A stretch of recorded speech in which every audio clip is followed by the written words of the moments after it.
Good evening, everybody. It is Monday, October 21st, 2024. And we're meeting here for a meeting of the Board of Directors of the Monterey Peninsula Water Management District. Can we have a roll call, please? Yes. Director Oglesby. Director Adams. Here. Director Paul. Here. Director Eisenhart. Here. Director Edwards. Here. Vice Chair Riley. Here. Chair Anderson. Here. 6 members are present. Okay, will you join me in, while George leads the pledge of allegiance? I pledge allegiance to the flag of the United States of America and to the republic for which it stands, one nation, under God, indivisible, with liberty and justice for all.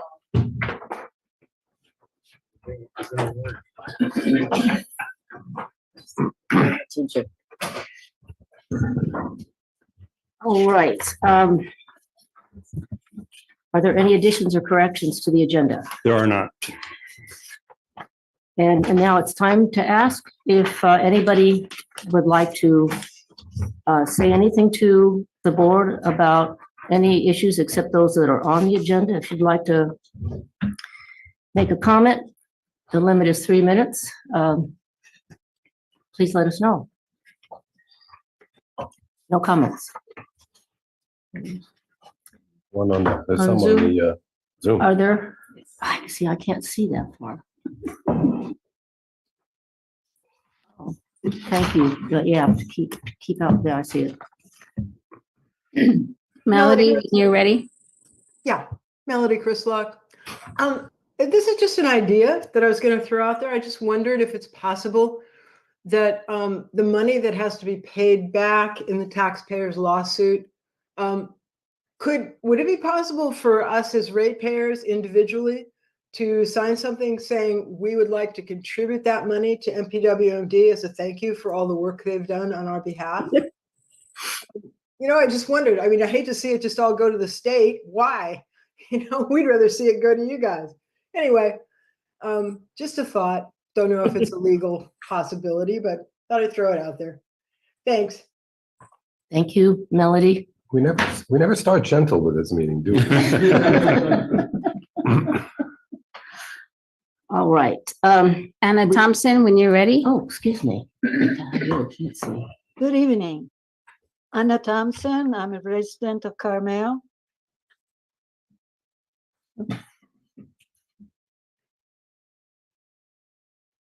And are you there? Can you hear me okay now? Yes. Yes. Sorry, I start all over.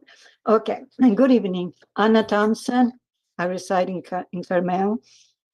I cannot understand how CalAm, a monopoly, is allowed to continue promoting a desal plant, which we don't need, cannot afford, and is harmful to the coastal ecosystems.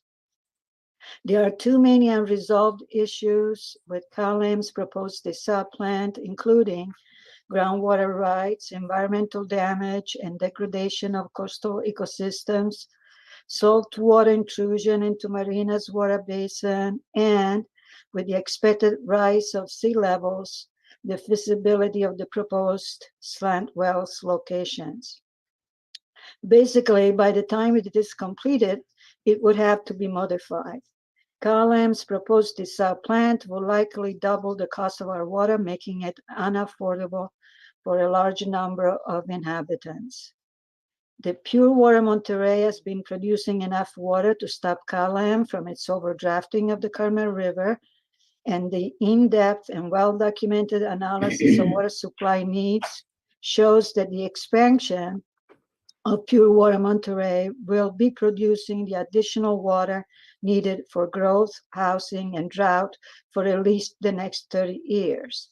Nonetheless, CalAm continues to claim that their proposed desal plant is required to address future growth needs for our district. The rationale is based on data that is both deceptive and unsubstantiated. If CalAm is so sure that their desal plant is needed, I think CalAm should assume all risks and liabilities associated with the construction and operation of their proposed desal. Water recycling and water banking should always be preferred over desalination. In the unlikely event that a desalination plant will need to be constructed at some future point in time, it should be clear that the siting and sizing of such a plant will be best handled by a publicly owned agency focused on the true needs of the community and in collaboration with any other affected community. In all likelihood, advancements in technology will have occurred at such a time to allow for a more economical and environmentally friendly facility to be built. CalAm's desalination plant is too expensive, too risky, and is not needed. It must be stopped. Thank you for listening. Thank you, Ms. Thompson. Do you see any others? I see no other raised hands. Okay, thank you. We're at the consent calendar. We have 4 items on the consent calendar. Would anybody like to pull any of the items? I'd like to have a comment on number 2, but I can do it before or pull it and have a comment. We'll just adopt the other items and then discuss what you want to discuss. So we discuss, adopt 1, 3, and 4 at this time. And I have I'll move to approve the consent calendar. If we could take it out to the public as well. Anybody have a comment that they'd like to make on the consent calendar? Chair Anderson, I see no raised hands. Thank you. Can we have a motion for 1, 3, and 4? Did you make one? Mary. I did. I'll make a motion Sorry, for, Mary. to approve 1, 3, and 4. Thank you. Okay, all those in favor? Aye. Aye. Opposed? All right. Director, Item 2 on the treasurer's report. Just was going over it in some detail. Sometimes I look in more question marks than other times. This time I had a question mark. In the list of rebates, I just want to compliment the district, but I want to compliment Michelle. The rebate, so 15, 16, 17, there's 3 pages worth of rebates. Almost all of them are individuals. We only rebate $27,000 according to this report. But what I want to compliment the district on is that there is an enormous contribution that we as available to the public in general as a way to manage their water use. And I just appreciate so much of what the district does, but the number of people that are involved in this is every time we get a report, we get a reminder about what a cross section of the community. It's a large number of people. And very little money for a rebate. Anyway, I just congratulate everybody around the room, but also like to just acknowledge that it's a real true connection to the community. I like seeing it. And I move approval of the report. Yeah, and just a real quick question on that. Nichelle, what is a virtual rebate? Is that something that shows up on the bill or is it I was just curious. There's, well, first of all, good evening, everyone. There's what's called a virtual payment. So we hire a third-party vendor called AP Automation, and we give over checks to them, and they are the ones who send the checks out. But it's paid. Okay. It's all paid. Okay. Yeah, yeah. It's not a, It's just different mechanisms. it's not a credit on their bill or something. Right. it's fine. Thank you. All right, we have a motion. Do we have a motion for this bill, this question? George moved. Comment. I'll second. Thank you. Thanks for remembering for me too. Well, All those in favor? Aye. Opposed? Okay, measure passed. To the general manager's report. Yes, and wait for the screen to pop up. First item 5 is the status report on compliance with the cease and desist order and the Seaside Basin adjudication. What makes this report most interesting is it represents a full year. The close of the water year was September 30th. So there's a couple of instructional takeaways.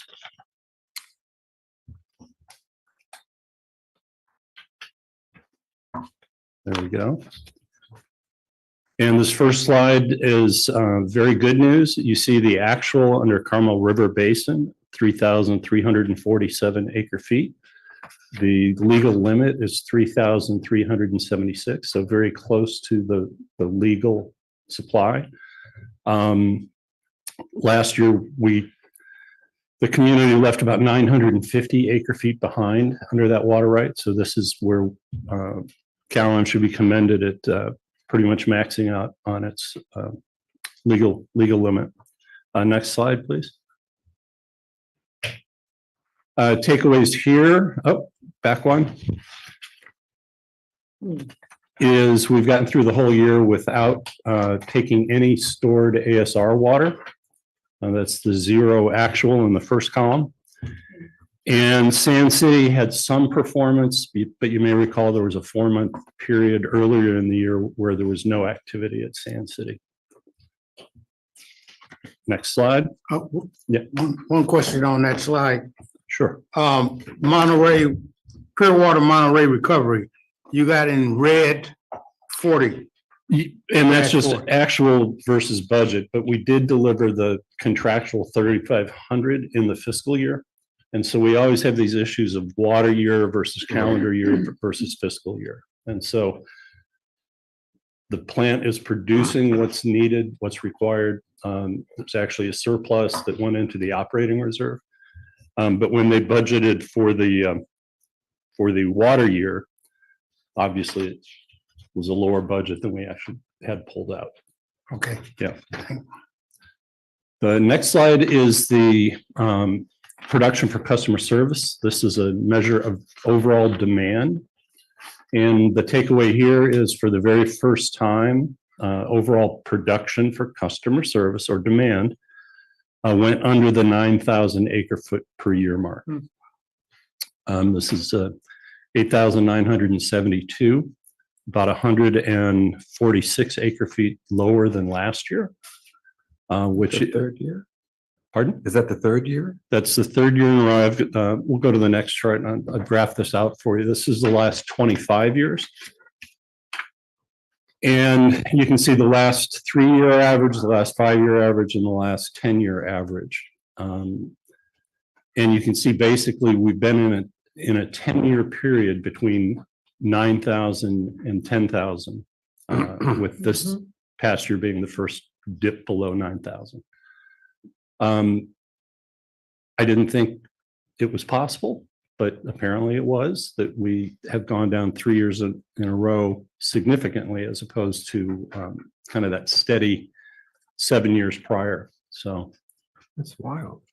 yeah, well, it's a combination of things too. Keep in mind, this is production of water that goes into the distribution system. Because of the Begonia iron removal plant has treatment losses, when Cal-Am is starting to get down to their legal limit, there's also lower treatment losses. So you don't need to feed as much water into the system because you're not losing as much at the iron removal plant. But the numbers are actually more than just that. It's definitely part of those rebates that you're looking at, and price elasticity. You know, as water rates go up, people find ways to save. And as we issue a ton of rebates, you get more efficient clothes washers and so forth. So, And people changing their landscape. yep, yep. So, I'm curious about the steep decline from 2008 yep. to 2014 compared to the same number of years until now from there. So Well, yeah, and that's why I said, huge. you know, the last 10 years have been virtually steady. I mean, obviously we have dropped another 1,000 acre feet. Mhm.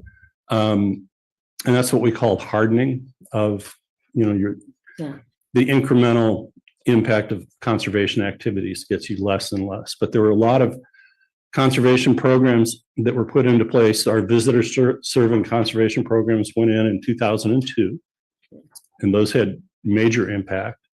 And then our CII, commercial, industrial, institutional, went in roughly, I don't know, Stephanie, you're on there about 2012. 2014-ish, but Yeah, 2014. And so there was just a big emphasis during those two programs to create, additional conservation savings. Well, it's pretty dramatic. Yep. Very visible. Next slide, please, Sarah. Oh, by the way, those averages that I've calculated that you see in the little box, Yeah. they will be different than what you see in another presentation coming up because the next presentation didn't include this past year. So, the water rate didn't rain, obviously, this last month. We did finish above normal, about a half an inch off of what would have been considered a wet year. And then finally, next slide. On stream flow, we did have stream flowing all through the water year, and we ended up in the above normal category. And storage right now is 81% of system capacity. So as we head into winter, we're actually sitting on quite a full aquifer. I looked at the long-term climate forecast. We're still in that range of 50% could be higher than normal precipitation and 50% of could be lower than normal. So we're just right in the middle. All the discussion about La Nina versus El Nino is, the long-term forecast really doesn't say what the impacts are going to be. So that concludes that compliance presentation. Thank you. Under other notices, Madam Chair, I'll let you kick off with the GFOA certificate if you would Yes. like. Yes, I would like to.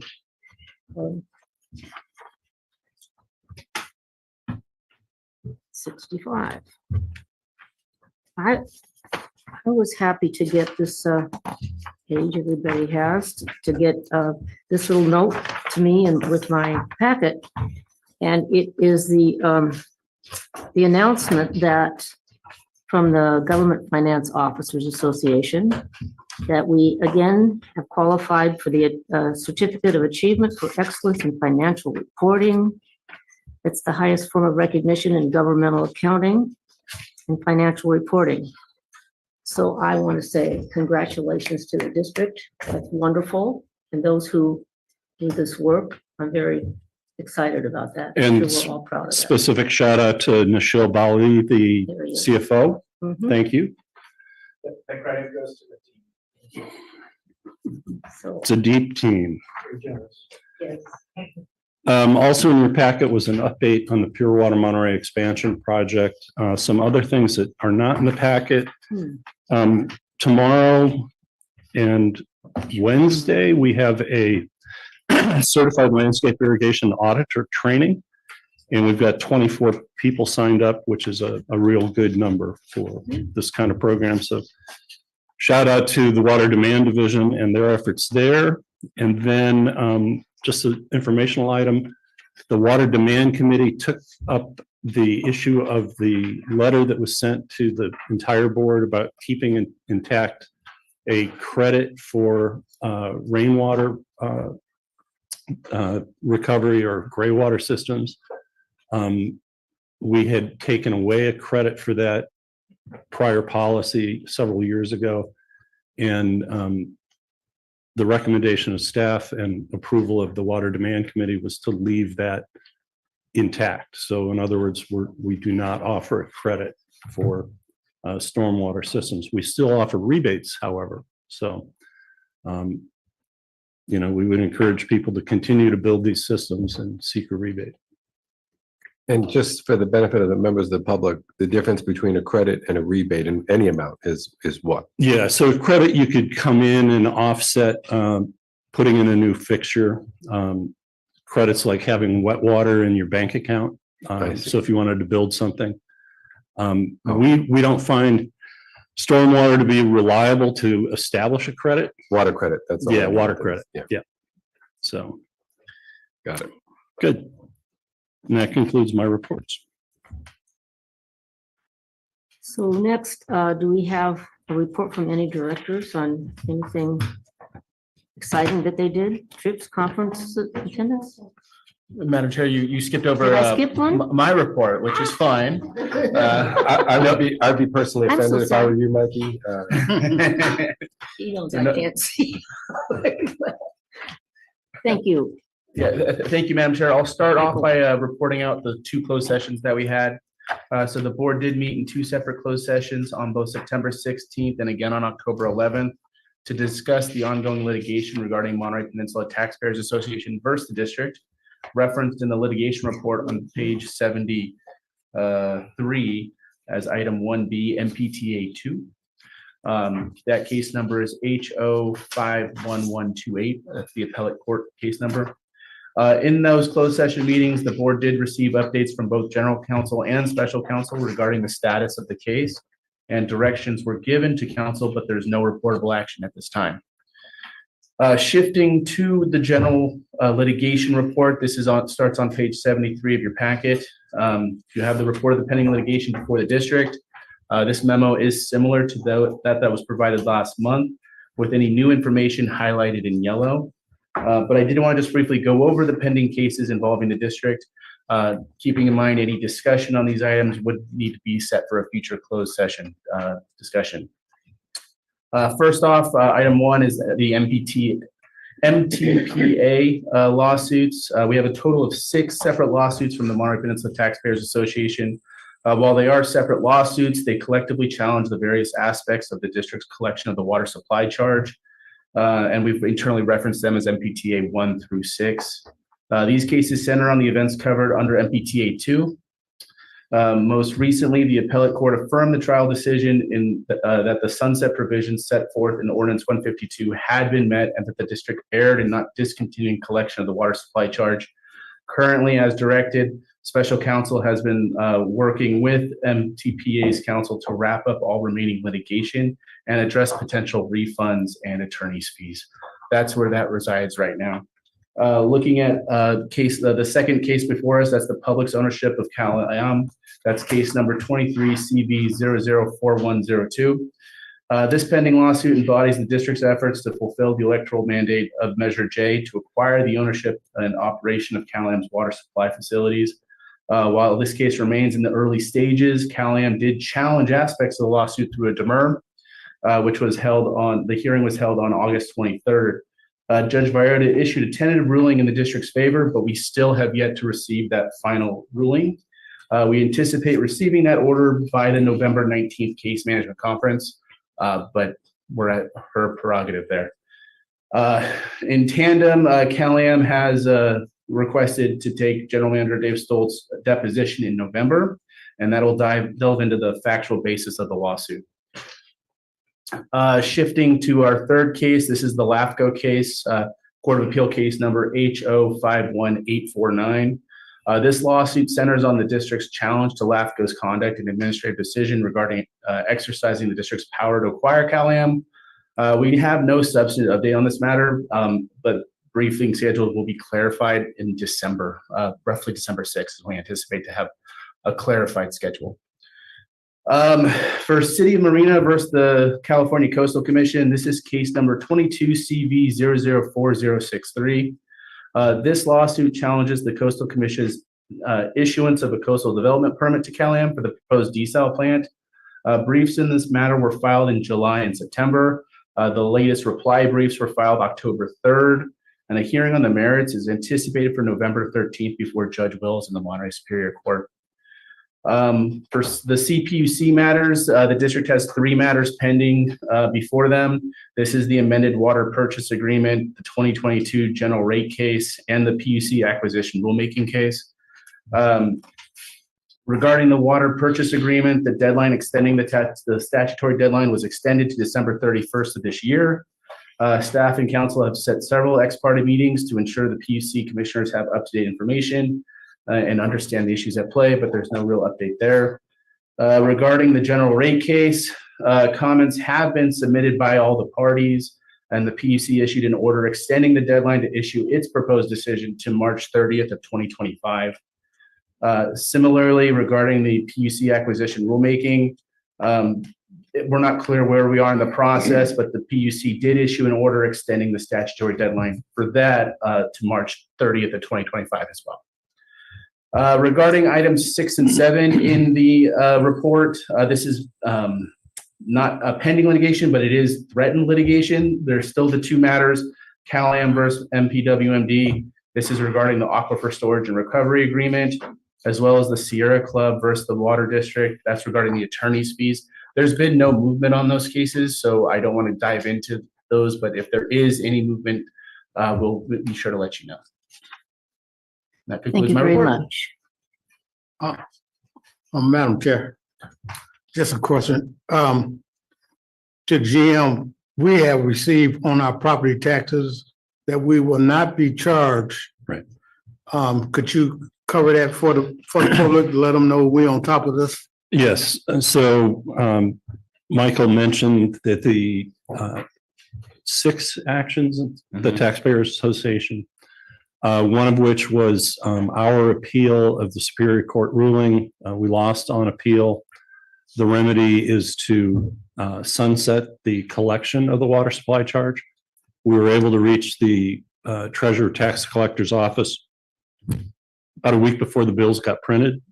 So they took that charge off for 2024-25. Some of you may have received a notification that the charge was being taken off as a little bill insert.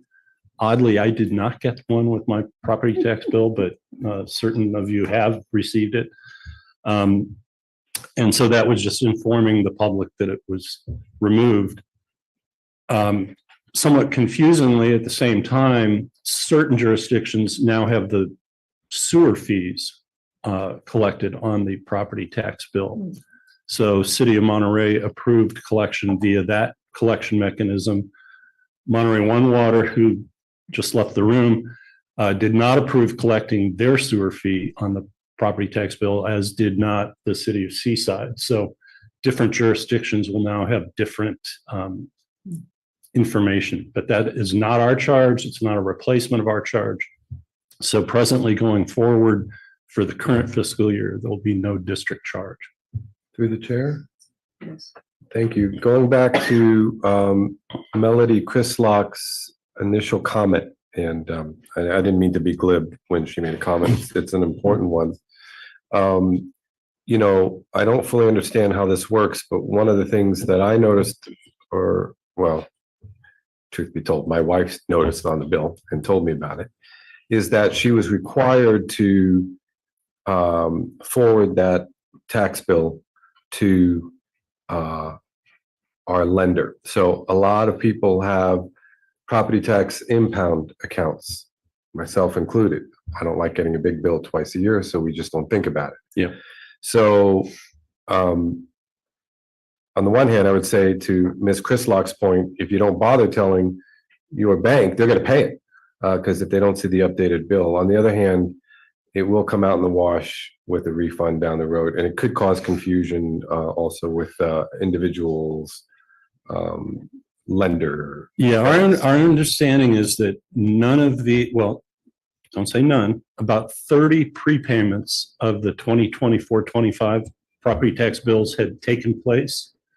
And the treasurer was going to step in front of those and issue refunds directly, which means that there should be no bills outstanding that actually have the charge on that you would need to note for the coming year. Prior year's already been paid, and that'll be part of whatever refund program we put together. And then, I mean, I'll just go to Ms. Chrislock's question directly. Is there a, and maybe this is something we can talk about later because I know there's discussions with MPTA, but is there an opportunity for ratepayers to say, no, I'm okay paying it?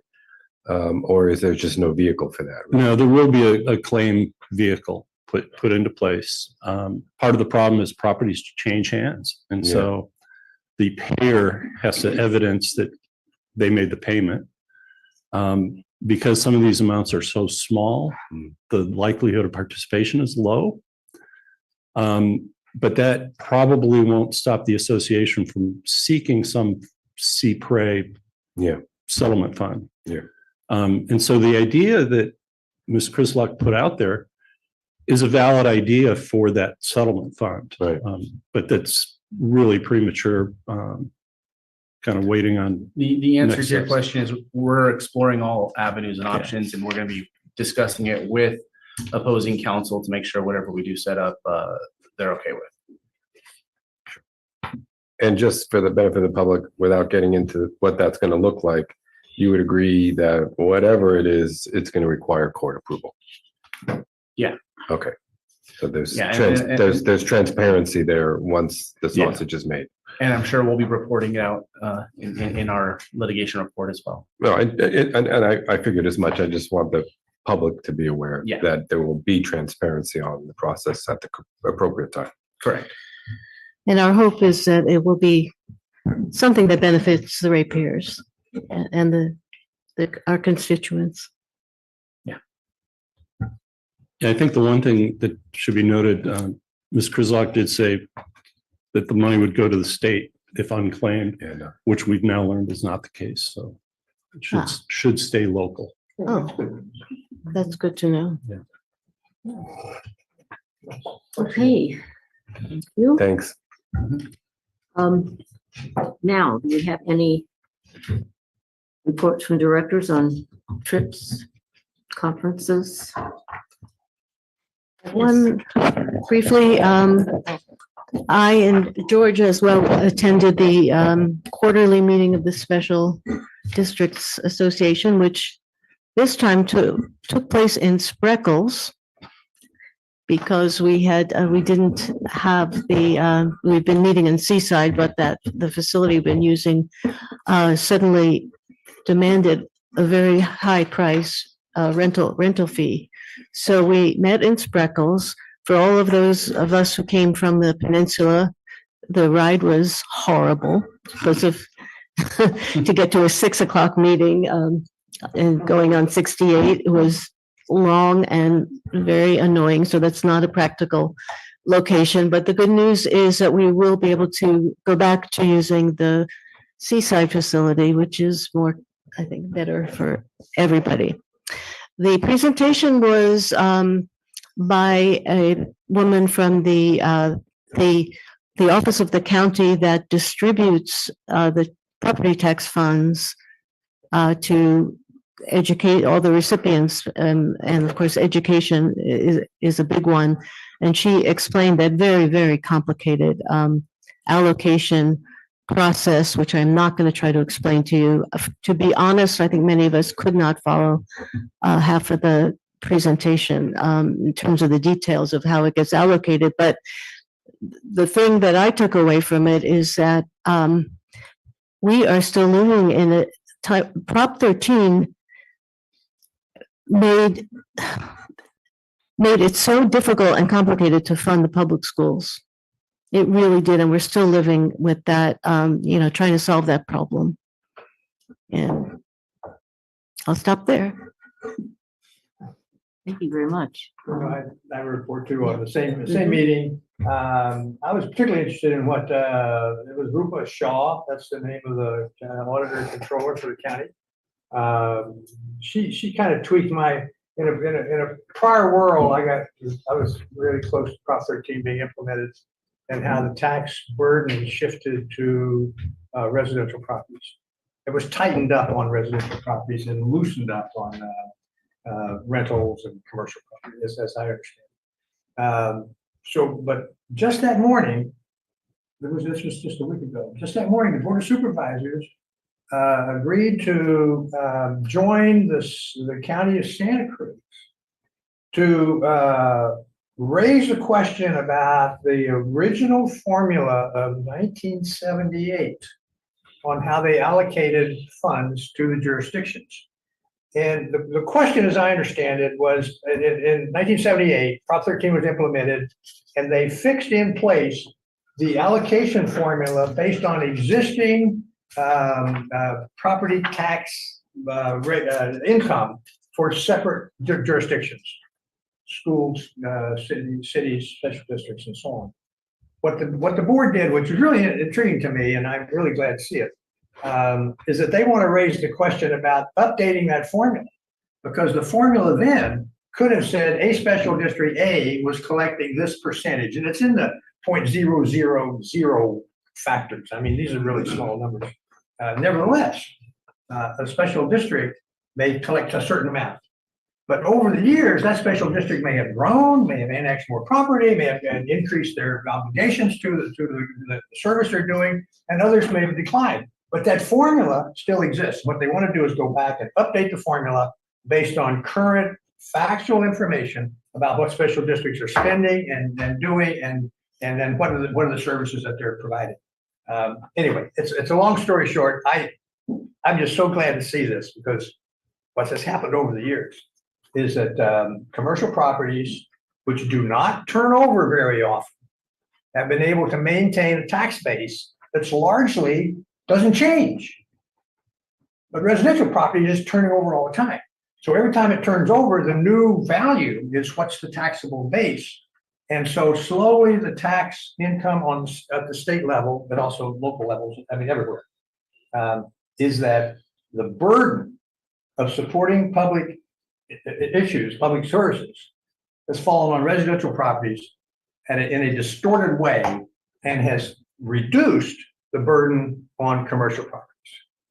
And what they're looking to do is say, can we kind of create a little correction, course correction on this? I'm just glad to see it. But the burden is still there, that commercial properties in general, industrial owned property, privately owned properties that way, not residential, not families. They have a lesser bill. It's a percentage of the state revenue requirement, revenue source, than they used to. And residential properties have an increasing percentage than they used to. So that's the shift from residential. The burden of state government, school districts as well, has shifted the burden, tax burden, more toward residential owners and away from commercial owners. My report. And just like to add one comment to what George explained again on Prop 13. Because property values are going up so much in Monterey County, the amount collected, of course, is going up, but not as much as we might have thought, because provision was passed, I think it was 2019, that allows people over the age of 55 and who meet certain qualifications who sell a home in a county where they are paying low taxes because of Prop 13 to bring that same tax base to, if they sell their home and buy one in Monterey, they can sort of import their reduced taxes. And so that has some, for that reason, so we have Prop 13 still as a drag on the property tax revenue. Nevertheless, it is going up. We heard that from Steve Vanini last year. Because the values are increasing, the total tax revenue is going up every year. Thank you for the report. Interesting. Public comment on his report. Discussions of Prop 13, you have to factor in different times and different lengths of time, particularly on residential property. It used to be every 7 years was a typical turnover on residential property. And before COVID hit, it was up to 9 years. The last statistic I heard during COVID was it was up to 13 years for turnover of residential property. What's happened is we're in uncharted waters since we've come out of COVID on where we're going. And I mentioned to George earlier, we're going to have Kevin Stone, the CEO of MCAR, and the Adam Pataris, his government affairs, are going to give a prediction next month for November 20th on where we're headed in 2025. We're going to hear their guess. But there's been so many changes in the length of time that people hold on to real estate. And one of the things that I've noticed this year, there have been a lot in Monterey County. There have been a lot of changes of property ownership in commercial properties. So trying to rely on old statistics that are outdated when you're trying to prove Prop 13 isn't valid anymore. I can tell you one thing for sure. If we do away with Prop 13, you want to be in the moving business because they're all going to be making a fortune. Thank you. Thank you. Any other reports from the directors? I got one quick report. The Water Management District had a meeting scheduled, but we didn't have a forum, so we didn't meet. I just say, so there is no report. Not the water master. Water master. Water master. Water management. That's what. Water master. All right.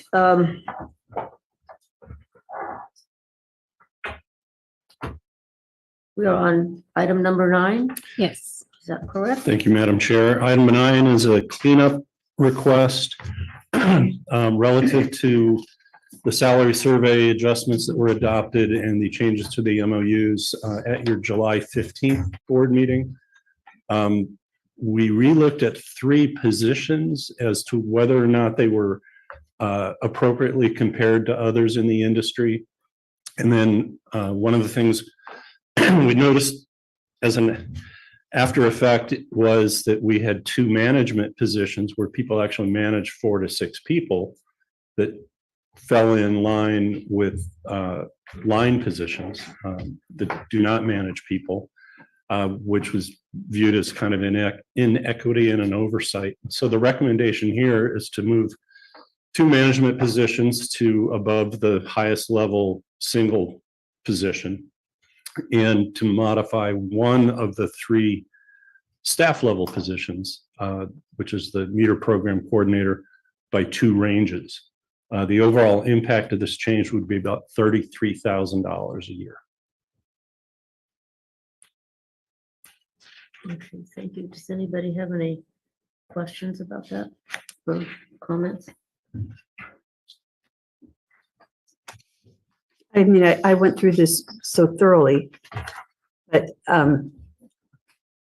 perhaps I'm incorrect in this, but I really question whether this is the sort of thing that we as a board should be dealing with. I actually have the authority to move people and position from range to range. But because we brought you a whole package of material in July and this was part of it, I at least wanted to bring it to your attention. If you want to just delegate back to me, I'm fine with that.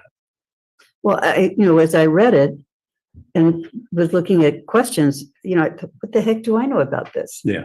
And we read, got into all the reports and the attachments and everything. It was very interesting. But, I'm certainly not in a position to even know what the, what the comparisons were. Right. So, I'll just on the surface agree with you. I mean, it's a basic but personnel. underneath, I really don't. No, it's just, we showed you so much material in July, with ranges and 26 people and so forth. So I just wanted to, in the Well, interest thank of you for the completeness. additional information. Yeah. Through the chair, if I may, I appreciate having the information. Because I do remember when we looked at the comparables and the analysis, and this was a few changes that and you explained the reasons, and I just appreciate being informed. I thought it made complete sense. And through the chair, if I may, the salary increases involved in this, right? Yes. And we negotiated these things, and I'm glad you brought it to the board because I think we need to approve those increases. Well, Since it's in there. And it does reflect $33,000 that you hadn't, that the whole salary increase wasn't really in the budget, but we had a placeholder for it. So it falls within the placeholder, but it's still, it's a significant number. Just letting us know, and now it's all cleaned up, right? It will be when we Once take action. Yeah. Okay. And just through the chair, so, and the salary increases are one thing, is it too speculative to budget on the OPEB consequences down the road? It would be too speculative, and it's not much because right now, the fully loaded cost of an employee is about another 35%. Because these are already, these are just small movements. So it's not really gonna have a big impact on benefits. On the OPEB side, yeah, there's gonna, it depends how long people stay and when they retire. But it's not something we have to budget for at this No. point, no. I just appreciate the fact that you see these inequalities in the positions. That's what I appreciate. That our staff appreciate it. Yeah. Oh, I'm yeah, sure I'll have it's- at least 3 new So happy it's- staffers for. Well, I'd like to move approval just so it's confirmed because it's on the agenda. It's for an action item. Let's make it an action item. Do that and leave it to the discretion of the general manager when he wants to bring these issues before us. This is a continuation of an earlier board action. And so let's just finish the action with it. So I move to it. I'd take it out to public comment. Do we have any public comment on this? Chair Anderson, I see no raised hands. Thank you. Okay. All those in favor? Aye. Opposed? Motion is passed.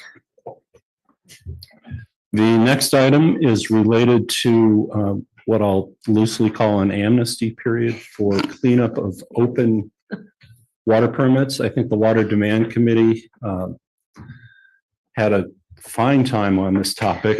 So Stephanie, we'll turn it over to you. And Thank you. before she starts, brace yourself because I have questions. Oh, my goodness. All right. Just kidding. So good evening, board. I'm hopeful you did have an opportunity to read the staff report and draft resolution, as my presentation is not going to go into a great amount of detail that was provided there. And I think the staff report had a lot of information. This evening, we're considering approval of a program to make a huge impact on water permit enforcement. And I'm now going to summarize that for you.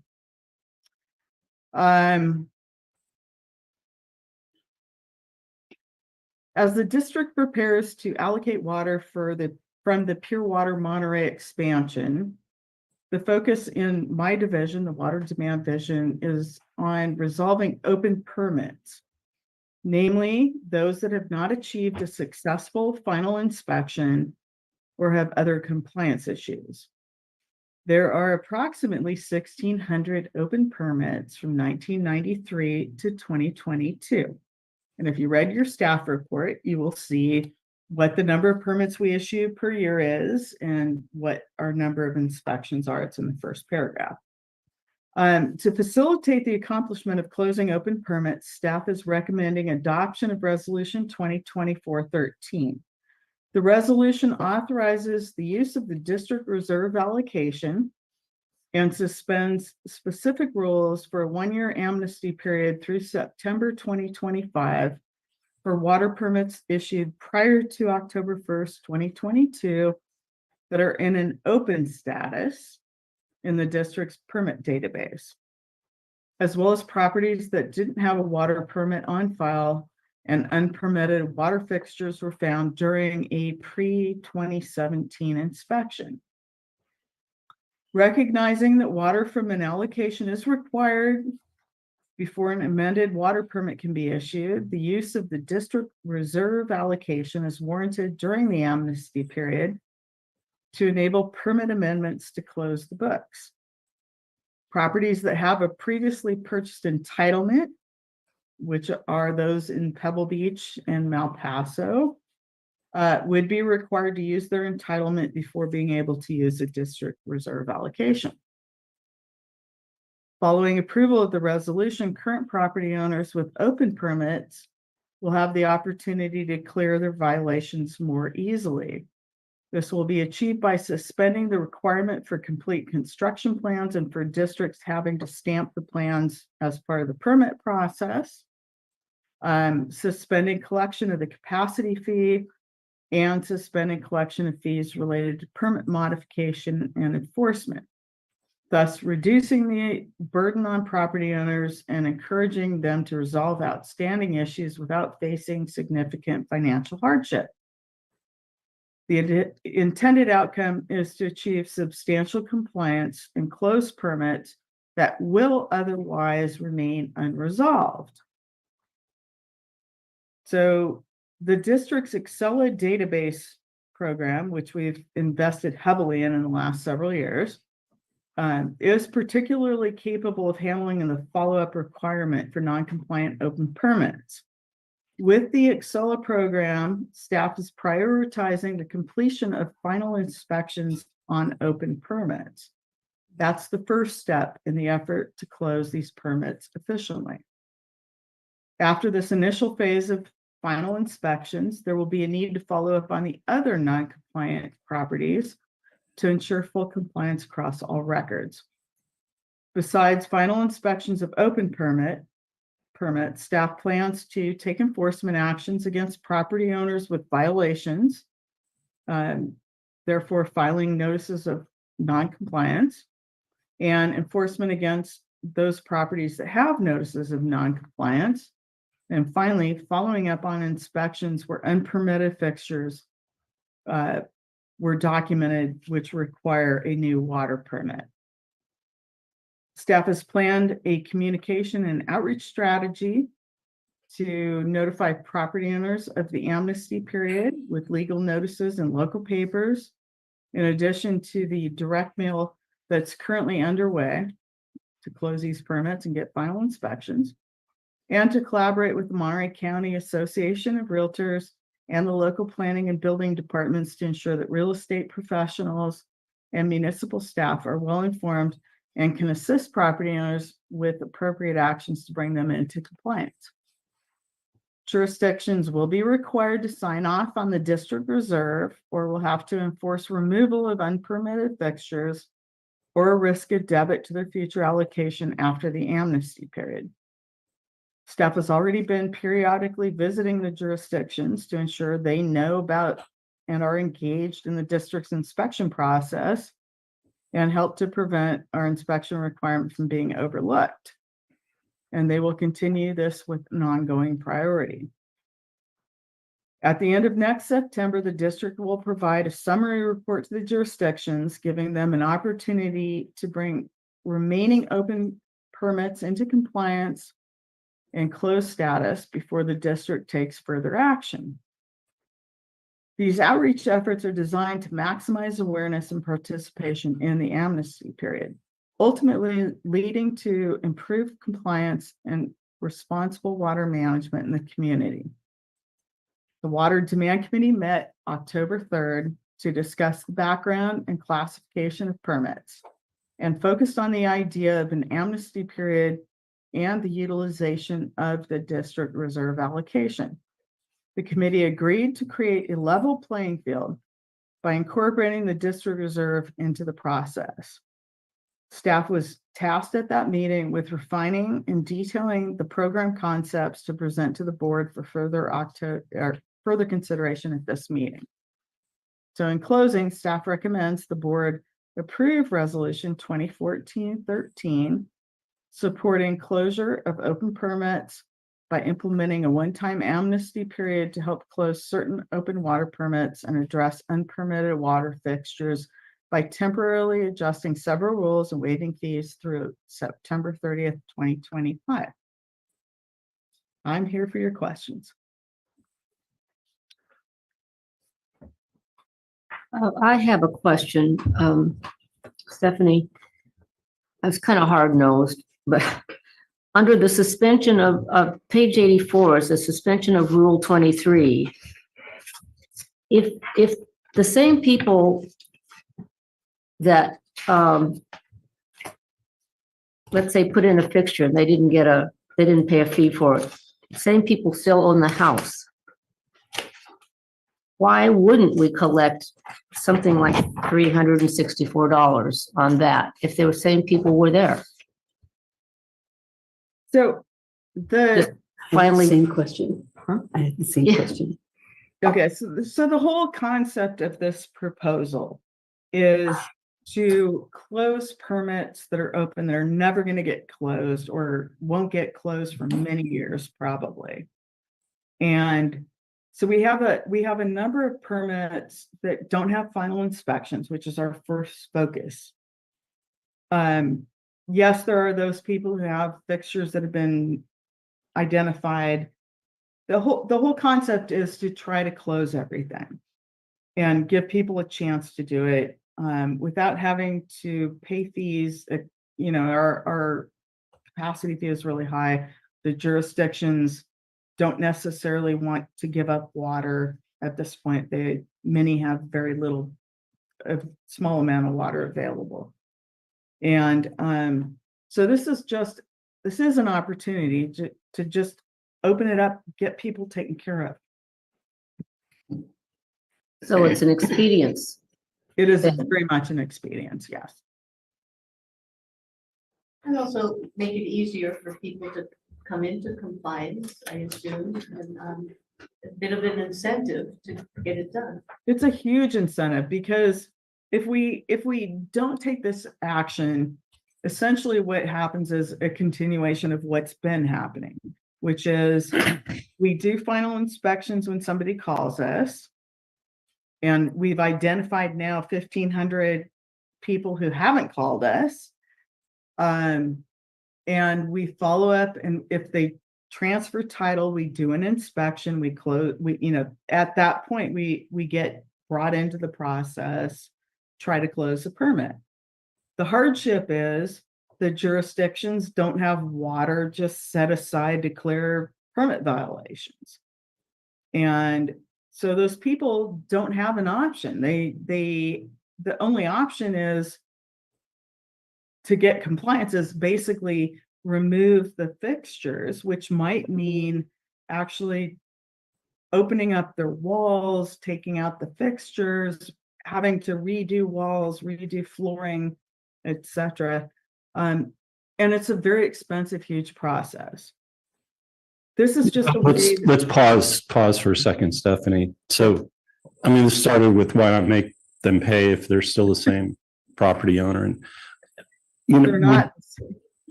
These are all over 7-year-old permits, pre-2017. And there are definitely some scofflaws that are probably still property owners that will be getting away with not having to pay a capacity fee.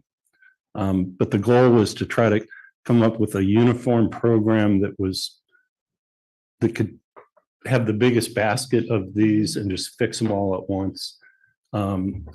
And there will be other people will complain that somebody got away with something. That's just an inevitability of an amnesty program. But yeah. So I had another question about it, and that is that, so these people who have been, as you say, scofflaws, essentially, now they're going to get money or water from the district reserve at the expense of the person who's sitting there with their building permit but can't build the house because there's no water for them? In a way, that's correct. So let's say there is a fixture that was not permitted. That's its ability to draw water is already in those demand numbers that we looked at earlier today. They're already in the system, so to speak. The barrier for the guy who can't get his permit right now is a lack of an allocation, which we'll talk about in 2 items. Yes. So that problem should go away soon. But yeah, that's just another, your gut feeling is a little bit of some of the inequities. And there will be, there's bound to be some, more than one person will say, this isn't fair. I think it's fair to our staff to close out if we can get an 80 to 90% success rate, just to kind of clean up history. Yeah. But all of those gut feelings you're having are real. I mean, and then there'll be a ton of them where they're on the 4th owner and somebody says, I didn't even know. Why should I be penalized for something that, somebody did 9 years ago? 20 years ago. 3 owners. Do you have some that far back? Yes, we do. Yeah. So Wow. just to remind the board, Actually, I kind of looked at this today because in the early 90s, when the Peralta allocation came online, the water demand division actually got cut on staffing and got cut down to 3 people right before we lifted the moratorium on new permits. And so we didn't have people to be able to go out and enforce and do final inspections. And so there are a lot of people from the 1990s and early 2000s that are in this group of 1,500 people. And what we found by sending the letters that we've started sending at this point, most of these properties are still owned by the same people that pulled the permits, and they forgot they had permits, or they didn't know they needed to schedule a final inspection. And they're very cooperative, and it's not, it hasn't been a bad situation at all. But I think if we can facilitate closing these permits, it will make such a huge difference as we move forward into our next allocation.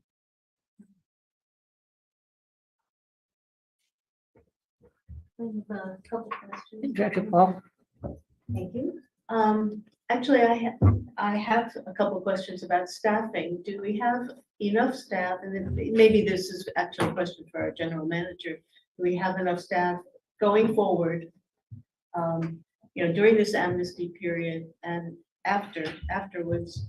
Will we need more staff than we have now for the inspections and the enforcement?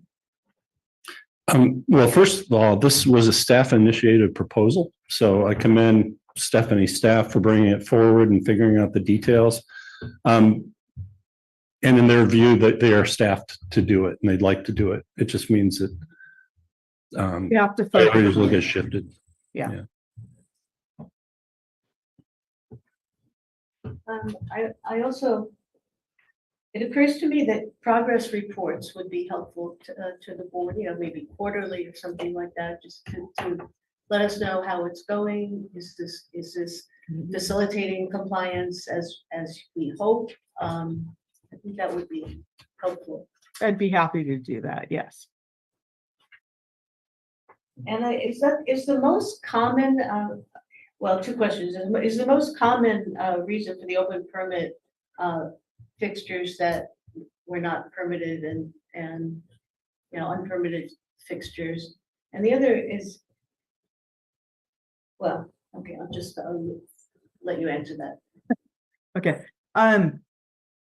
Unpermitted fixtures are the main reason that permits remain open.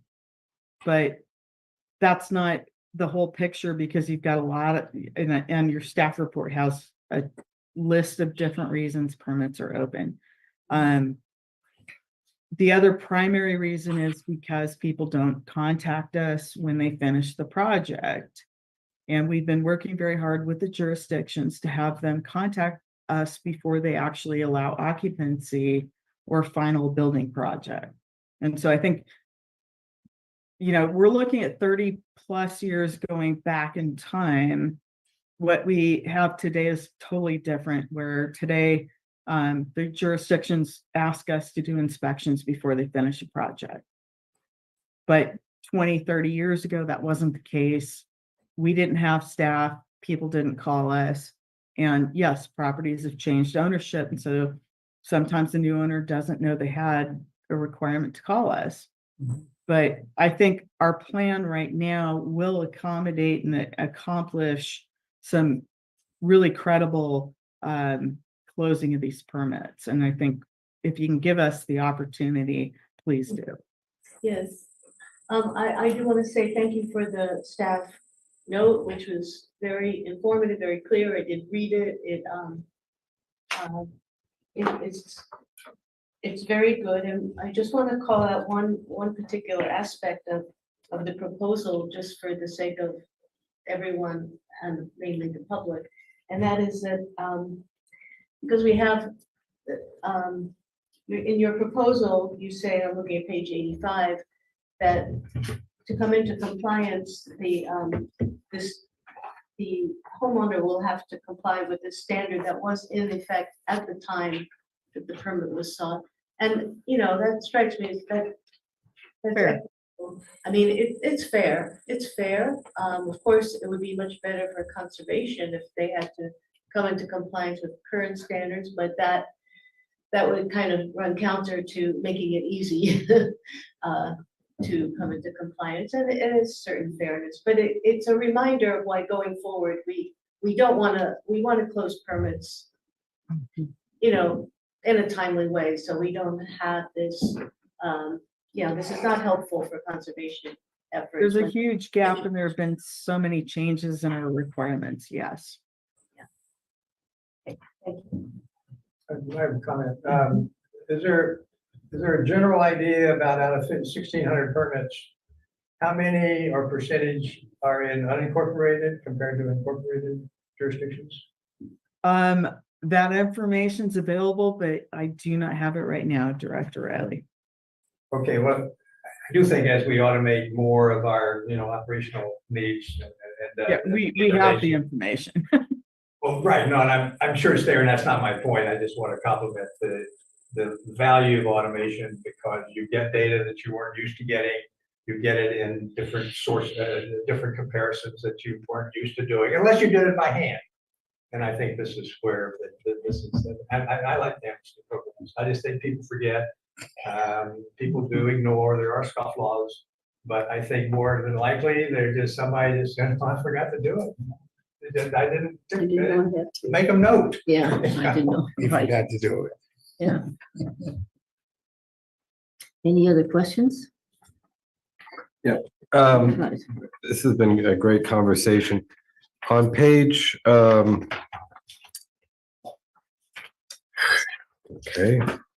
89 of the, which is page 1 of the draft resolution. Okay, There are 2 dates of import here, right? yes. So one is that within the scope of the amnesty, we're looking at water permits that were issued prior to October of 2022. And then the second date is unpermitted fixtures, which were found Inspected by 2027 or 17. prior to 2017. Yes. And help me understand what the response would be under the goal of equity here. I mean, the best that we can. Obviously, it's never 100% equitable with amnesty because all good things must end, right? So if somebody were to say, well, hey, my fixture was found in January of 2018, or my water permit was issued in January of 23, why am I on the outside looking in?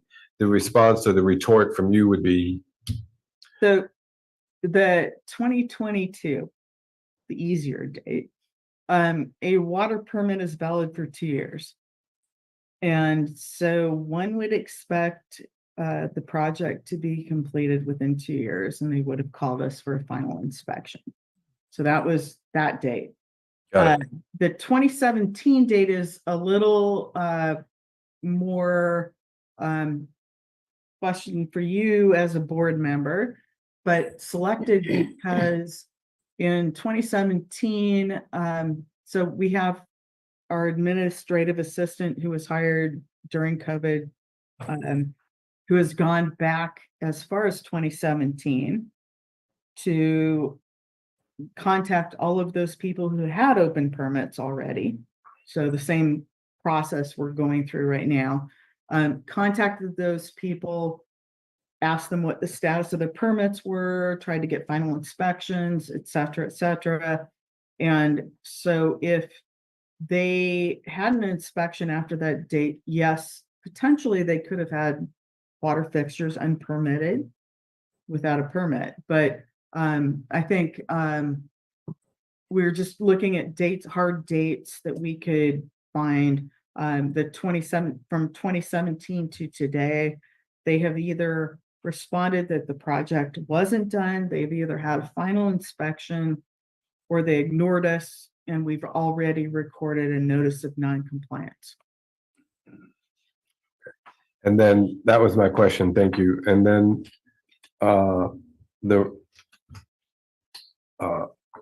I think this is really important for your amnesty program to be successful.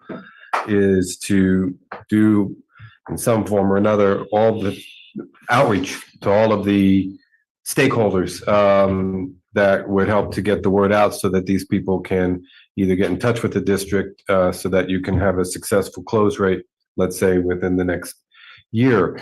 Do you have a budget for that? For outreach? So as far as outreach goes, so as the staff report said, we have a couple different projects or plans in mind. One is publishing public notice. Second is we are sending letters to these people. So obviously we're contacting them multiple times actually, because we send a letter saying we need to do an inspection, close your permit. They don't respond, we're sending them a second notice. If they fail, they're getting notice. So there's a constant communication going on. We also plan to communicate and meet with the Monterey County Association of Realtors, because realtors are a huge part of everything we do, and educate them about the permit process. They call us all the time to find out what the status is of the property. We will share the information with them about how to clear the permit. And then we will also be meeting with the jurisdictions to share what they need to know to approve use of district reserve or to make enforcement on their own. And then I think the final thing is that if we get to the end of the day, which would be the end of September next year, that we're sending the jurisdiction a report saying we contacted all of these people and they were all notified about this. Some people didn't respond. These people all have notices of non-compliance. If they don't fix this jurisdiction, and if you don't help us fix this at that point, because the jurisdiction ultimately is going to be on the hook, at that point, we're going to come back and we're going to clear these permits by debiting a jurisdiction's allocation and collecting the fees. Got it. All right, but you don't need a But we budget. have budget. But you No, don't there's need a no budget. budget. I don't think there's a budget needed in this case, no. We have enough, and there's two different outreach baskets. So there's enough, We there's have money enough there. Yeah.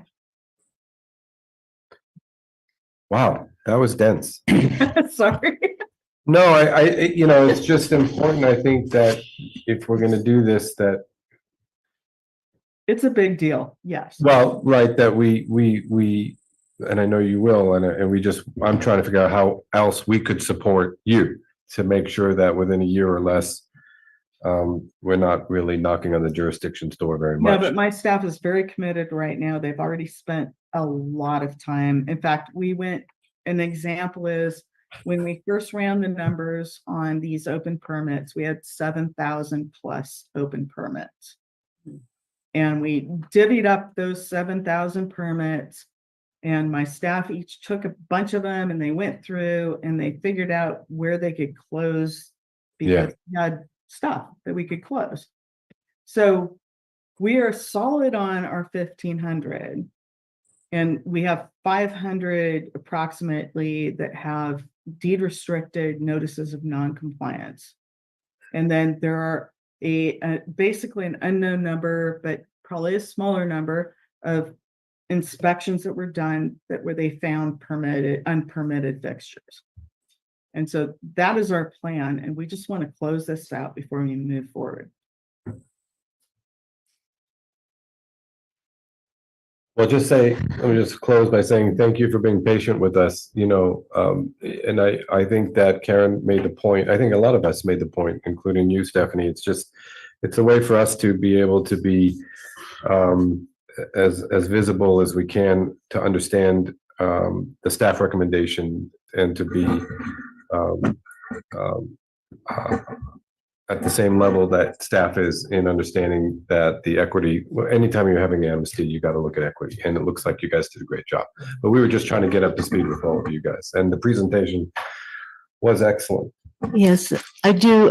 I do support the effort. I mean, I appreciate very much. I'm sure a ton of work went into coming up with a proposal, perfecting it, considering all the issues, and then you've just explained you've been clearing Thousands. many along the way at the same time. So, I mean, you and your team deserve a lot of credit for all that work. I think the proposal is good. I'm going to support it. Madam Chair, Mhm. GM, this, reserve that we got, how much do we have in it? Well, right now it's about 7 acre Eight feet. point Eight, there you go. Yeah, six or something. However, as we get to item 12, Yeah. we'll have 1,000 acre feet by early spring. okay, but what I want to know is this. Are we committing all the reserve to this program? No, So, okay, we're not committing all of it? correct. Okay. And So Director somebody- Edwards, Yes, I actually asked that question to my staff. Many of these permits that we're talking about are minuscule amounts of water. And so I think that we're like, right now we have 8 acre feet. We don't think we're even going to approach that in the near future. So I think it will be less than anybody possibly thinks. okay, I just want to know because if we commit this, somebody come through the door like, I want to use community hospital, want some Right. water, Yep. because they used to doing that. Well, and you may get a couple, Community hospitals, okay. Well, No, no, but- I know they okay, but there's a I couple just of use them. affordable housing projects that are Thank looming out you. there who might Might want to come, knock on the door and, that are remodels of existing facilities. But item 12, when we talk about allocation, the timeline for allocation of water is basically February. And there's no way they're going to close out all these in the amnesty period by February. So okay. Just one question. You talked about, you've been working on this for a while and you cleared a whole bunch of them, numbers wise. How long have you been doing this project? Well, we actually started doing it several months ago because we're prepping That's for a fine. new allocation and we thought we needed to focus in. But the whole point was to try, so we have new databases, which is discussed in your staff report. And so we ran a report on these open permits, and then we went back through all of our old data, and we were able to clear, obviously, a large number of open permits. But the concept has been, we have a new allocation coming. We don't want to have open permits. And we can close it now. So that's our goal. Thank you. Well, after public comment, I'd like to move for approval. I'll second it. Do we have any public comment? Chair Anderson, I see no raised hands. Thank you. Okay, it's been moved and seconded. Roll call. Roll call vote. Does it need to be roll call? We should do roll call. It's a resolution. Director Adams, Aye. Director Eisenhart, Aye. Director Paul, Yes. Director Edwards, Yes. Vice Chair Riley, Aye. Chair Anderson. Yes. Resolution is adopted 6-0. Thank you. Thank you. Thank you. Okay, item 11 Yes. is consider approval of funds for an executive search firm for the recruitment of the assistant general manager. There is a typo in the table that appears in your staff note. Murray has an A in it, AY. But other than that, the staff note speaks for itself. Our HR coordinator looked at the capabilities of our outside consultant, RGS, who's assisted with our accountant search, wide variety of staffing searches. But we believe that an executive search firm is more appropriate for this type of search.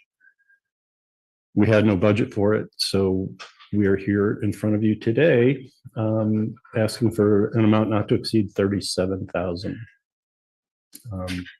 I think the two preferred vendors are Murray and Ralph Anderson. But the other one has been used by Monterey One Water and are reputable as well. So we'll relook at all the credentials. Thank you. Madam Chair. Yes. I just wanted to say that the county has used Bob Murray and Associates to great satisfaction. Oh, good. In fact, they are the ones that found Sonia De La Rosa for us, who was just really amazing as our county administrative officer. The person who we had been working with is a person with the firm named Gary Phillips. And I'm thinking he may have gone out on his own. I'm not sure he's still there. But we were very pleased with the work of Bob Murray and Associates. Maybe it's inappropriate for me to make any comments like that, but if you've had the experience of finding someone that's a really good recruiter and thorough, I think I felt like I should pass the information along. Thank you. Well, I read all these proposals, and I was just gonna say that that's the one I was most impressed with. That their Yeah. proposal was, I think our HR coordinator is leaning that direction as well. well, To this the is- chair. When? Well, Deadline.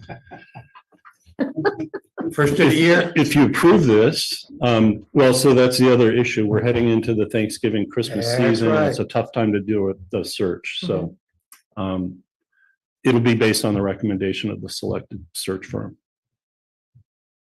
First of the year? Tell Okay. Think of the money we saved. them. Well, hey, first. I move approval if no questions from the public. I'll second the motion. Okay, do we have any questions from the public? Chair Anderson, I see no raised hands. Thank you. Have a vote, all those in favor? Aye. Opposed? All right, motion is passed. Good luck. Yeah. Yeah, Well, as Director Edwards can attest, the door to the office has been moved, and so there's an office waiting. It's awesome there. been talking about it for a while. It's good. Okay, where are we? Okay, this is item 12. An overview of the proposed 24-25 water allocation process. The staff note has some background in it. The key amongst all of those events is we held a meeting September 12th of all of the jurisdictions. There were 5 city managers here, planning directors, representatives of the service branches, and the airport. So very good turnout. It was an arduous meeting, about 2 hours.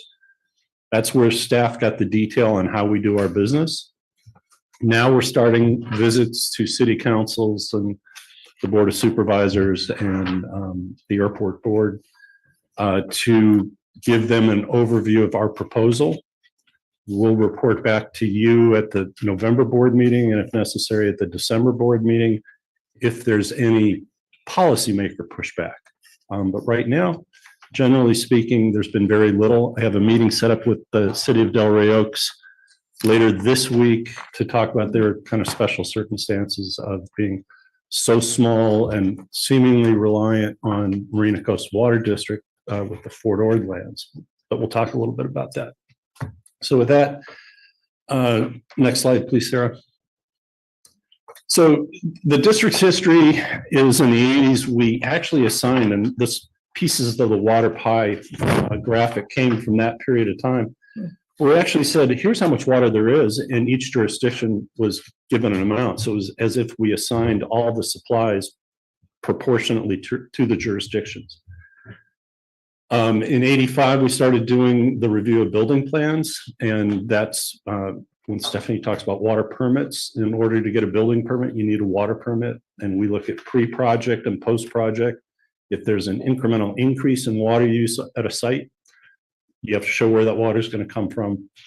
And once it's agreed that we know where it's coming from, typically a jurisdiction's allocation, they sign a water release form. So that process has been in since 85. When the right around the time that the Peralta well was coming online, and there was a look at how much water could actually be pumped from the river without mitigation. It was basically determined that all 5 scenarios would require mitigations. That allocation EIR basically said we need to determine future supplies and then come up with a program to allocate those supplies. And with the Peralta well, we began to allocate water. Why do we allocate water? Next slide, please, Sarah. Simply scarcity, the order 9510 and the cease and desist order. And tracking new demand for water is what we've learned through time is by having this permit process, you get a front view of where the water's going. So you don't just treat it in the aggregate and wait until you say, oh, we've used up 80% of our supply. Don't know where it went, but now we better plan for a new supply. This way you really do know which jurisdiction, what types of residential, non-residential, and so forth. Next slide, please. And the allocation is not as if we're giving the jurisdictions water to go play with. It's like a bank account. And we place an allocation into the account. That's a credit. And then as building permits are pulled and water permits are pulled, the jurisdiction issues a water release form. They come to us. We debit the account. And when that account gets close to 0, we will consider another allocation process. Next slide. So this is the permit cycle. A developer or a homeowner draws the plans, counts what new water is going to be needed, gets a water release form from the city or the county, obtains a water permit from us. We debit the allocation. Then they go get their building permit. They build the project. And then we do final inspection. And if the final inspection yields a result that is different than what got permitted, like our open permit discussion, you might have an unpermitted fixture, or you may have put in too few. You said you were going to do this and you did less. And we'd like to see that water that was allocated for that go back to the jurisdiction. So we'll make minor corrections based on the final inspection. So what brings us to allocation of new water today? Well, obviously it's the Pure Water Monterey expansion project. It's you saw from the staff note in item 6. It's still scheduled to come online around this time of next calendar year. So we're trying to get ahead of the game. It's 2,250 new acre feet. Next slide, please, sir. So our schedule overall, I mentioned the September 12th meeting. Tonight we're doing the update. I've got meetings set up pretty much with every city. I was originally on the supervisor's agenda for tomorrow, and they canceled that last week, and they're going to reschedule it. So, but anyway, we'll be doing those meetings. I mentioned reporting back to you. The goal is if the waters are calm, that we will have a first reading of an ordinance at the December board meeting. And that would result in a second in January and then effective in February. And at that point in time, all unallocated water will go into the district reserve. Now, the allocations really aren't going to settle much. The cease and desist order will still be out there, the moratorium on setting of new meters. So to the extent the jurisdictions want to encourage housing and job growth, we really do need to focus on lifting the moratorium. So separately, I'm going to organizations. Like last week, I went to the Association of Realtors Government Affairs Committee to talk about trying to work hand in hand in lifting the CDO up to the state when that time comes, probably right after the first of the year.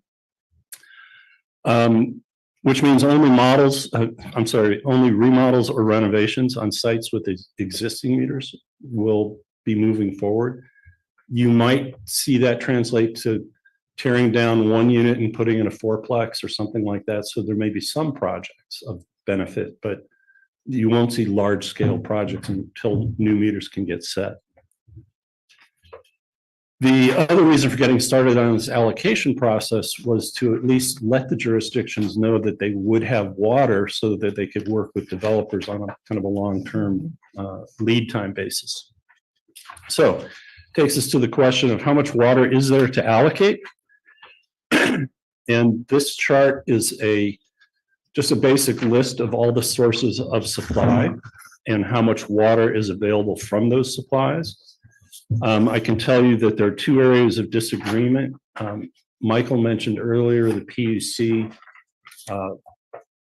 It's really called phase 2. It's the supply and demand analysis we've talked about in front of you before, where all the public agencies are in disagreement with CalAm over the value of the supply of the expansion and the value of aquifer storage and recovery.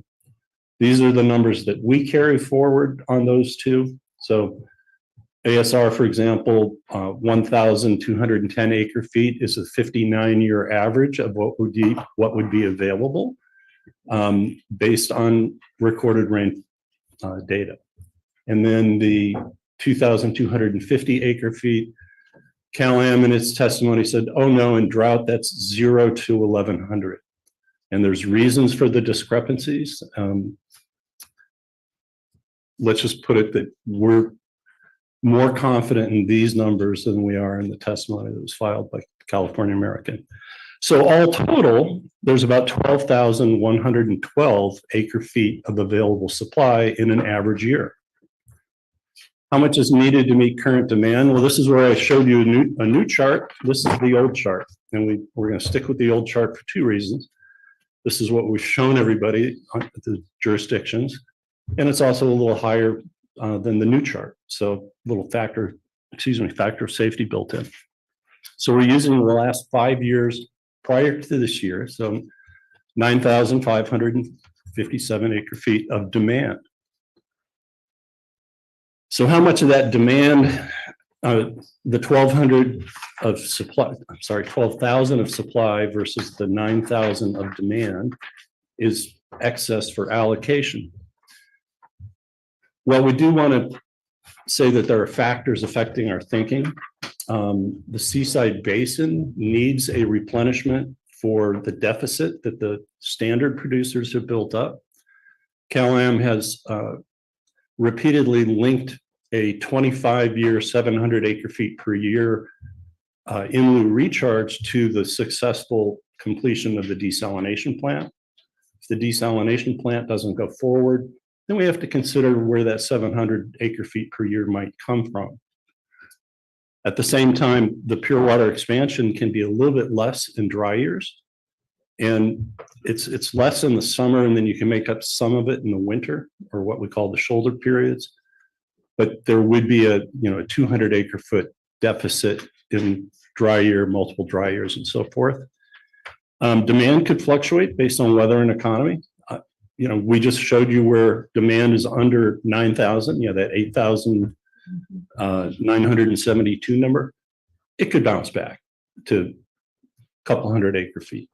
Better economy, new hotel comes online, new people coming, So we never want to get too narrow. There are losses. So the concept is we'll initially leave a factor of safety of 1,000 acre feet. I can tell you that we've got about 5,000 acre feet in storage right now, split between the operating reserve for pure water Monterey and almost 3,000 acre feet of ASR water. So we're starting in a pretty good position. So then if you take that total 12,000 and change of supplies available, the 5-year demand number, you have just over 2,500 of available. That leave behind of 1,000, we're in effect saying there's 1,559 acre feet that could be allocated. So then we went and we looked at, in our view, how much does each jurisdiction need? And water demand forecasting is really kind of 3 simple questions. How much do I use today? How fast am I going to grow? And then at whatever future date in the future at that growth rate is how much I'm going to need for that next period of time. So what we did is we relied heavily on the AMBAG growth forecast. We've been doing that for about 4 years, 5 years now in our supply and demand forecasting. It means we don't have to hire a bunch of econometricians. We can rely on somebody else's. It's a fairly rigorous model that's been vetted against other models. So we, in effect, said, let's use the AMBAG population model to determine a growth rate on the residential use of water. And let's use the jobs growth rate as a proxy for the non-residential water use. And then we did a survey to the service branches and the airport because their separate use is not projected in the models. Water demand last 20 years. Well, we've just seen the last 25 years earlier. We can skip that one. But proportionate water demand today, residential use is about 66%. Non-residential use, the other 34%. And then you can see by jurisdiction how it splits up. And one interesting example there is Sand City, where they have very little residential demand. It barely registers on the pie chart, but they've got significant non-residential use, which makes sense for any of you Target shoppers or Costco shoppers. Next slide is, how fast will we be growing? I've already mentioned the growth forecast. So each city, I've put down in the second column of numbers, third column overall, their residential growth rate and their non-residential growth rate based on the 25-year regional growth forecast that AMBAG produces. The current demand, which you see in the first column of numbers, sums up to the 9,557, the 5-year demand amount. And then there's this category called residential acre feet served by others. Well, this is why we didn't have our meeting until September 12th. We waited for the county's draft housing element, which changed quite significantly from its early draft, and the city of Monterey adopted a different housing element in July. So those two shifted a lot of water use between properties that would be developed in the old Fort Ord, which would be Marina Coast Water District, and properties that would be developed in the Cal-Am service area. And so you can see, for example, in the city of Monterey, 0 acre feet served by others, whereas in their original housing element, they had 1,200 units over here in the old Fort Ord. So it was important for us to know what were we dealing with. Is it Cal-Am's to serve, or is it Marina Coast to serve? Because that will have an impact on who should get water and where. So the big numbers, Delray Oaks, they have 1 buildable lot in Delray Oaks. And so almost all of their regional housing needs allocation and population growth is going to be served by housing developed in the old Fort Ord. So that's residential acre feet served by others. Seaside, Campus Town, as an example, is the Marina Coast service territory. So they have a large number of housing units served by others. And then the unincorporated is kind of an interesting one, because in this case, it's things like September Ranch that have their own water supply, or the Rancho Cañada Villages project, which has its own water right that's going to be picked up by Cal-Am and delivered. So we treat that also as water served by others. So we had to make adjustments in the residential forecast, but that where we are today, plus the growth rates minus served by others, gives you what your 25-year need is based on our analysis. Now, this next chart is designed to remind us of what we discovered when dealing with AMBAG's numbers. AMBAG does 3 major things: a regional growth forecast, which we sought to rely on every 4 years. The same 4 years, they do the Metropolitan Transportation Plan, Sustainable Communities Strategy. That's a 25-year plan. And then every 8 years, they do the regional housing needs allocation. And by law, they're all on the same cycle so that they're supposed to be consistent with each other. All of AMBAG's documents are self-referencing as if they included all of the information in each document. But the problem we recognized when we went out there is there's some significant disconnect in population versus housing. So we looked at housing by the 4 categories in the regional growth, in the regional housing needs allocation. So very low income, moderate, and above moderate. And we determined what type of housing mix you could expect for that, the number of fixtures that would be in the number of bathrooms, serving the number of bedrooms, and so forth. So we said, okay, under the false assumption that a home uses water absent its people, how much water would the housing needs for each of the housing elements for each of the jurisdictions require? So on this chart, you see the population growth in Carmel, 35 people over 25 years, but the RENA number is 349 units. And you can see all the way down the jurisdictions, that kind of disconnect, either one higher, the other lower, or one lower, the other higher. So to adjust for that, as I mentioned, we just looked at what houses would use for a mixture of the housing stock. And for lack of a better methodology, we added the water for people or population and the water for houses and divided by 2. And that's the number that we ended up using for the residential sector need. And I know you laugh every time because it's so scientific. Right. And what did AMBAG say when you pointed this discrepancy out? Well, so we haven't gone to them to really point it out, but the city of Monterey's brought it up and some others, and it's percolating up now. I think it has to be changed in the next cycle, but that's 8 years away, or at this point, six years away. So what would that future need be based on population growth? That's the 25-year need per AMBAG, or adjusted for RENA, that's the add them together, divide by 2 plus non-residential. And you can see that they're different. You can see that it's a bigger number, but 1,034 is still less than 1,559. So what we're talking about is the total need over a 25-year period, estimated in this fashion, is less than the amount that's available for allocation, even with taking that 1,000 acre feet of factor of safety out. So we feel pretty confident that if we do a first allocation of only a portion of this, that we're going to be in pretty good shape. And so the last question is, how much will we need in the future? I think I actually answered that on the last chart.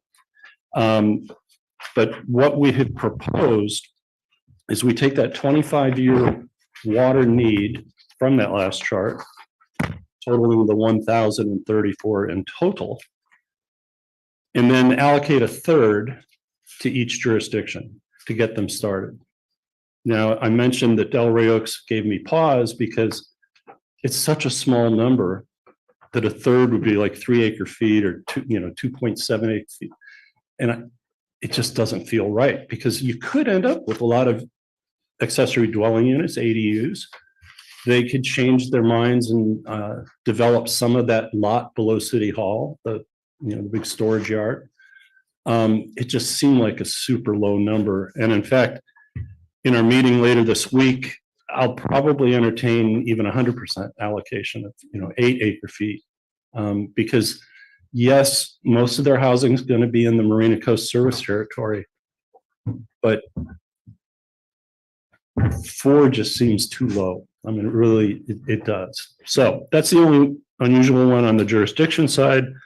For the airport and the service branches, we are proposing a 50% of their stated need from their survey. So you get a draft proposed allocation. And then you have certain jurisdictions that still have an unused allocation from the prior allocation process. We've elected to leave those intact.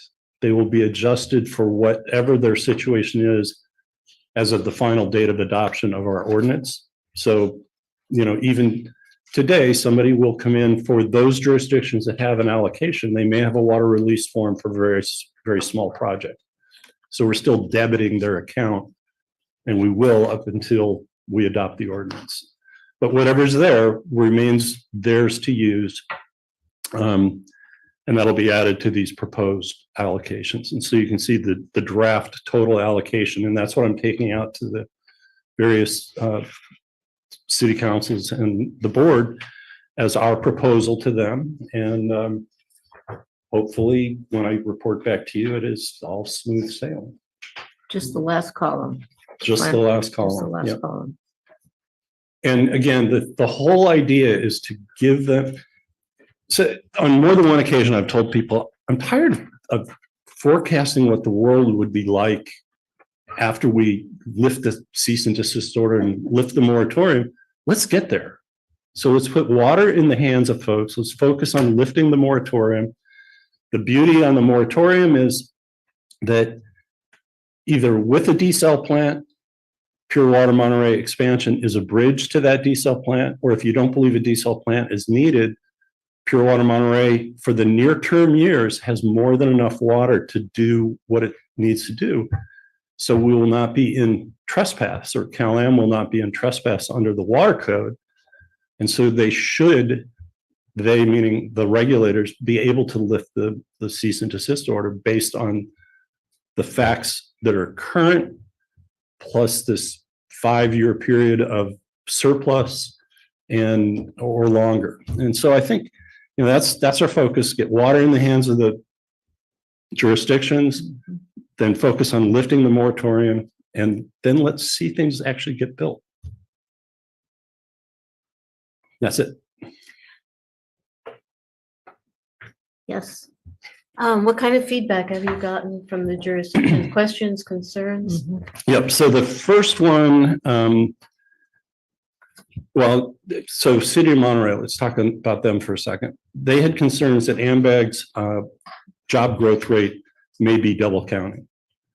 And I said, well, then we would be overstating how much water you need. That's not a bad thing. So let's just stick with what we got. And then they also made a very helpful suggestion. We may have created the impression that future allocations were going to be just first come, first serve. And that's not the case. A future allocation will require another allocation process that will go through the board. All the jurisdictions will participate. So it's not just like, city of Seaside use up all their water and we're just going to give them more right away. And, whoever comes in with their hand extended, there should be a process. There will be a process. Then the other one was City of Seaside, who said, well, we just increased our downtown density. And so it may be understating what our population will be in the Cal-Am service area. And I think that's mitigated by us saying, hey, we're doing 1/3 of what we see the need to be. If you grow faster than we expected, it'll show up in your need and we'll do another allocation process. But our allocation process is not to just reward the fastest growing community. It's to have everybody revisit. And you can sit there with everyone in the room and say, these two communities are growing faster than you all are. We need to make an allocation, but let's get everybody on board for that. So those were the only two kind of concerns. And then, as I said, my own concern about making sure Delray Oaks has sufficient water if their ADU to Marina Coast Water District ratio were to change. So. No question? Yes. For 2 or 3? This is great. Focus in on a couple of things. I remember there was some discussion, I think it was last month, when Mayor Oglesby was here. So the Seaside probably comes in first in my mind, and I could be naive about this, as a community, as a jurisdiction that has a lot of room for improvements of existing housing stock. Yeah. And I heard what you said, that any extra unused acre feet credit is not going to go away with the new allocation. So just to be clear, those homeowners who are still living with one bathroom in their home, they're in a better position with that jurisdiction. It depends on the jurisdiction, obviously the government, local government, but they'd be in a better position. I mean, I'm particularly concerned with Seaside. I think Seaside has the most need for upgrading their existing housing stock. I could be wrong, but certainly it's one of them. And I think what we found out in this process is that different cities have different priority policies. Yeah. Andy Myrick was clear that, hey, you know, it hadn't been a priority to get an extra bathroom. So we've got a long list of folks who want that extra bathroom. Our hope is that nobody rations their allocation, because in our view, there's more than enough water out there. So start taking care of your things. But yes, I know, but I feel like, but all we can do is allocate. We can't tell. That's where our Seaside job what to stops. do. Exactly. Right. And Yeah. But second bathroom protocol is always there for them. say that again, Stephanie. So somebody who has one bathroom in their house, that the house was built prior to 2000, Right. can always add a second bathroom without. Yeah, we have this protocol that, you know, as a convenience, you can get a second bathroom. I appreciate that, but and I didn't mean to say it was only one bathroom. Yeah. Stock. I mean, these are older kitchens and older. But the older houses can get upgraded right now. On the bathrooms. Yeah. That was one thing. So I like the idea that we're not reallocating unused credits. And is that new, by the way? Is that a new policy? No, well, yes. I mean, as a result of the board conversation that night. Yeah. And I think we talked about it. So it's not a fight worth having. Yeah. Even though kind of in our minds, it would have been the time to just redraw the start line. Yeah. But just as we are taking this permit cleanup amnesty out of the district reserve, yeah, if that number even became significant, it would be the last water, not the first water. So the goal right now is to equip the jurisdictions with the first water. Well, I support that change in the policy, even if it's just a one-off for this time around. I mean, you know. Second thing was airport and defense. So defense came in to the board earlier this year, building a new structure. Airport's looking at doing some significant work. Yeah. I don't know what that timeline is, but it's sort of the new terminal. The airport's got a terminal plus some other ancillary buildings. They had to relocate a fire building. Right.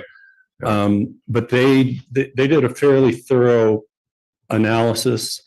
And then Marlena, who's here, coordinated all three service branches, Navy, Presidio, and Coast Guard. Including the upcoming project. Including the Naval Innovation Center. Correct. Yep. So we think we're covered pretty well there. Okay. And then you mentioned the cease and desist order. I don't want this to be, I'm looking for a short answer here. Just right now, the stakeholders that, if there are any that are still a prevailing headwind for us on getting the regulators to lift that are, I mean, we don't have enough time.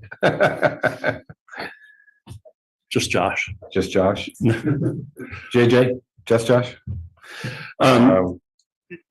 I'm spending time with, I mentioned MCAR, the realtors, next Monday, the Peninsula Chamber. I can't remember when I've got MCHA. I've already met with the Coalition of Peninsula Businesses. The goal is to see if we can't find some common ground, because this expansion is the nearest, best, fastest path to lifting the cease and desist order. which is a precursor to lifting the moratorium. So as I said earlier, you can be agnostic as to the need for a desal plant or no need. The conditions for which the state regulators can keep you in jail have changed. And so if you're not doing the crime, you shouldn't do the time is kind of my mantra. And when the expansion comes online, you'll have 4 years running of no trespass.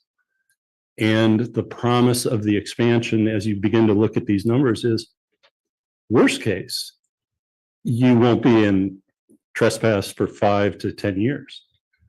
Best case could be decades.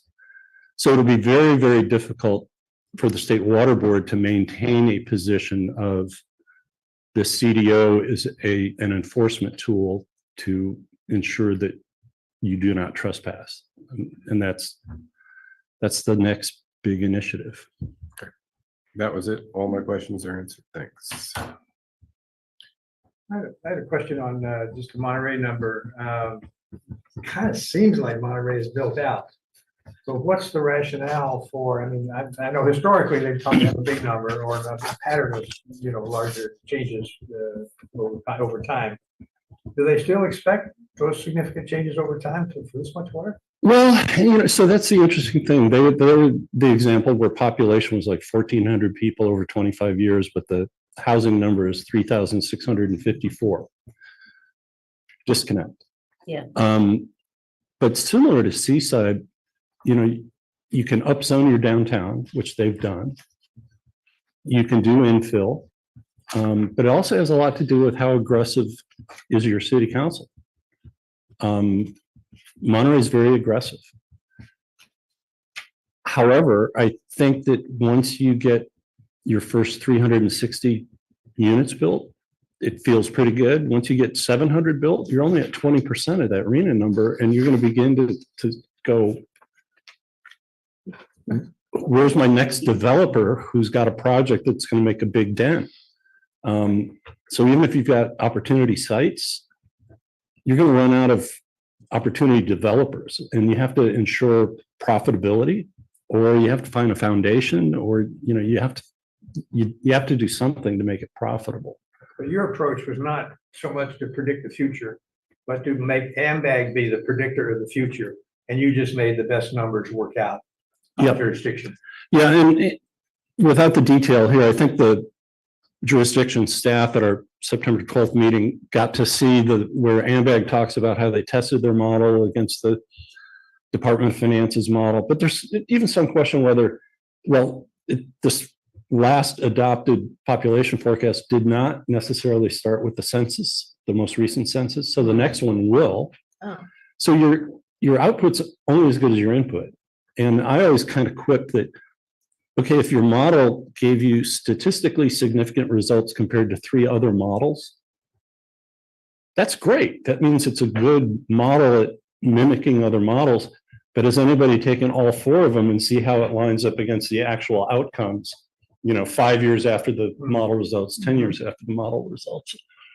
And I don't have an answer to that, but what we've seen in urban water management plans is, and no offense intended, but the Cal-Am urban water management plan from 15 years ago didn't predict the 15th year, the 10th year, or the 5th year very well. The urban water management plan from 10 years ago didn't even predict the 5-year or 10-year, and the one from 5 years ago is way off on 5 years out. So you want a third-party objective model rather than building your own at major expense, but you're only as good as the models and the data. And the input you get from the jurisdictions. Yeah.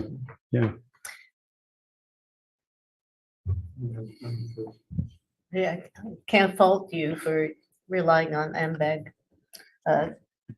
data rather than developing our own model, which would come with a whole. Well, one of the things that staff level people also got to see was the list of meetings between the jurisdictions and AMBAG. And so when somebody says, well, we have 3 hotel projects. you met with AMBAG 3 times. Did you tell them about it? Yeah, I mean, obviously you're supposed to tell them everything that you're thinking, and what might impact job growth. And the answer is what? the answer is there's still some dispute over the quality of AMBAG's forecasting by a couple of jurisdictions. But we used AMBAG because going back, 4-8 years ago, we wanted somebody to pick this number out that they can't say we came up with. Yeah. So he looked at plenty of agencies and we decided on AMBAG. Well, and the first time we got pushback, I said, the door is open for all you city managers to come back to me and tell me what your planned growth looks like. And they found it very difficult to do that. Right. And we can't wait around, we have to, as a resource planner, you have to make plans. So How did the jurisdictions, with the explanations that you've done, AMBAG versus RENA, did they get it? Did they get it? yeah, there's concern. Yeah. And I say, we have concern too. What are we planning for? Because it's this combination of, and Carmel's a good example of this. If you built 349 new units, even if you assume the above moderate would be second homes and maybe not inhabited, if you built 250 low, very low, or moderate, you're going to get 500 new people. Yeah. Well, that's bigger than 35. What am I supposed to plan for as a planner? So it does matter. And then this, served by others issue, which again is why we waited for the housing elements to get done, because Monterey moved. They still have housing planned for South Boundary Road, but it's now in their buffer. So it's in their housing over and above their RENA number. We're only looking at the housing to meet the RENA number. So we kind of stopped there and we said 0 for outside of the urban boundary. Who knows who will be right, Any other questions from the board? When does AMBAG Sorry? start looking at all this again? Well, so they're on a 4-year cycle, so they'll adopt a new regional growth forecast in 2026. And also a metropolitan transportation plan. And so the metropolitan transportation plan is a 25-year look, and what it's supposed to, in effect, say or do is the transportation infrastructure sufficient to meet the population growth and job growth that we're about to see? And so the first attachment to that 25-year plan, it's always titled something like Looking Forward 2045 or some name like that. The first attachment is always the regional growth forecast. And so you can go in there and they'll take the overall, they have 3 county responsibility, but they do the forecast only for Santa Cruz County and Monterey County because San Benito County has its own council of governments. But then they'll take these big numbers and then they'll break them into jurisdiction by jurisdiction. So you get to see how they predict different growth rates for different communities. So in our case, for the unincorporated amount of the county that sits in our service area, when we did the population work, we just said, they can't grow any faster than the city of Monterey. So let's use city of Monterey's population growth rate. We had a number for population in the Caroline service area. So we just grew that number. And then we grew the water usage at the same growth rate. But then when the housing element came out, they flipped that on its head because they bought into the policy goal that you need to create housing closer to where the jobs are. Well, that's different than assuming the same population growth rate as city of Monterey. So it's a much higher number when you do that. So there's stuff that we didn't want to act until everyone else had acted on, in this case, the housing numbers, but also where that housing goes. There are two places where there might be a course correction. One is the experience of the 1/3 allocation and let that kind of drive the next allocation. So you got actual experience on the one hand. And the other is that AMBAG will be in another couple of years or so, be putting out some new information or new analysis of data. That whether that's new information or not, that's kind of the question.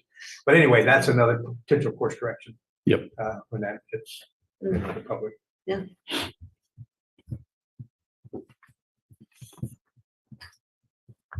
Done shooting the breeze. Yeah, You're patient. good evening, Tom Raleigh. I experienced Mr. Stoltz's presentation at the Board of Realtors last Thursday at our local government relations committee meeting. By the way, my name is Tom Raleigh.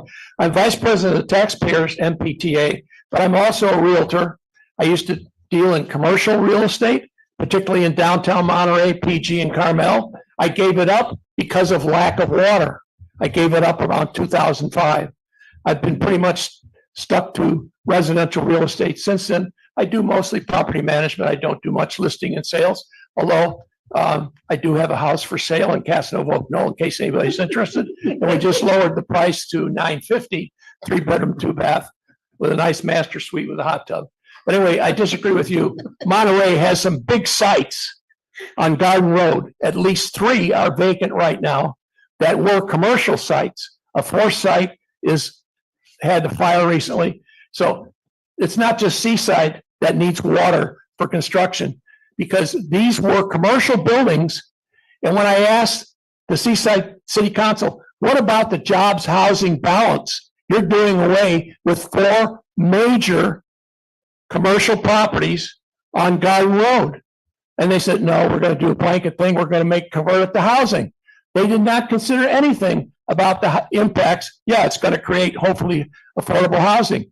So 2 years ago, they went to State Water Resources and said, we'd like to have you give a waiver and give us, supposedly your excess water that you have here at the Water Management to use it for affordable housing. State Water Resources said no. There really isn't much change since then. This report is wishful thinking. 7 out of 10 years are dry years. We've had 2 out of 5 here have been wet years.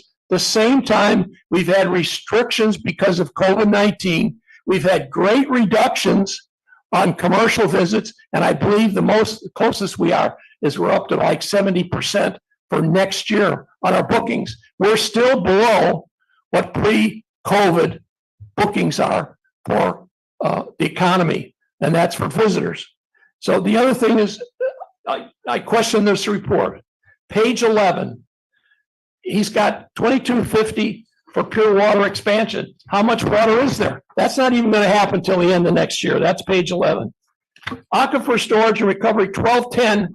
That's not even the average for the last 10 years. That's a phony number. 200 acre feet for Sand City desal. If you put the actual production for since that project was created, it's way lower than that. So the thing is, you're dealing with wishful thinking with this report, which he's did a great job if you want to be wishful thinking. The last thing, if you look at the chart on page 17, the last 3 years have been during the COVID restriction. So the thing is, when you're dealing with data that is wishful thinking, you're going to come up with wishful thinking results. And the thing is, you guys, we need to have some confidence that you guys are asking tough questions. I didn't see any tough questions. You just suck up everything he puts out. He knows all the numbers backwards and forwards. So he can diddle you guys forever on these numbers. So you guys need to really toughen up and start asking some tough questions. Thank you.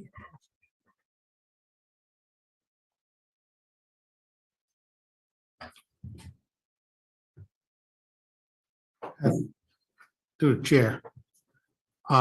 Jim, can you comment on any of that if you want to, or I know you probably don't want to, but. Well, yeah, I should. I don't know how long you want to drag this out, but. No, not too long. But According to the clean up convention, some of it. the C Monterey folks, every presentation I've gone to, the occupancy rate is at or above the same rate it was pre-COVID. The revenge travel that happened post-COVID gave us a big bump. I like that, revenge travel. Yeah. The aquifer storage and recovery number is based on 59 years worth of hydrologic data, including droughts and non-droughts. And you can reorder it and do Monte Carlo simulations all you want. We do have some concern that if we don't build that third injection well, or ASR 3 and 4 aren't returned to injection well status, that we won't be able to sustain 1,210. It'd be more like 75% of that or 80% of that. Sand City desal has been a laggard, but we're still waiting for DDW to permit the new source water well. So the assumptions in all these numbers are there is a new source water well, that the injection capacity at ASR is what the injection capacity is supposed to be. The constraints of coming up over the ridgeline and not being able to use Monterey pipeline, that's built into those numbers. Those numbers, that 1,210, that comes from a CalAm report that they submitted as testimony. We used to use the number 1,300. But we said, well, shoot, let's just use CalAm's own data. That's close enough. And so we decreased our numbers to what was demonstrated in that report. What that testimony failed to include was the impacts of storage, and ours includes the impacts of storage, which is how you operate. That's the S in ASR. So anyway, that being said, these numbers are significantly vetted and believable. Climate change could change certain things, but that's why we're starting small. And you saw that, realistically with these numbers, there's 2,559 acre feet to allocate.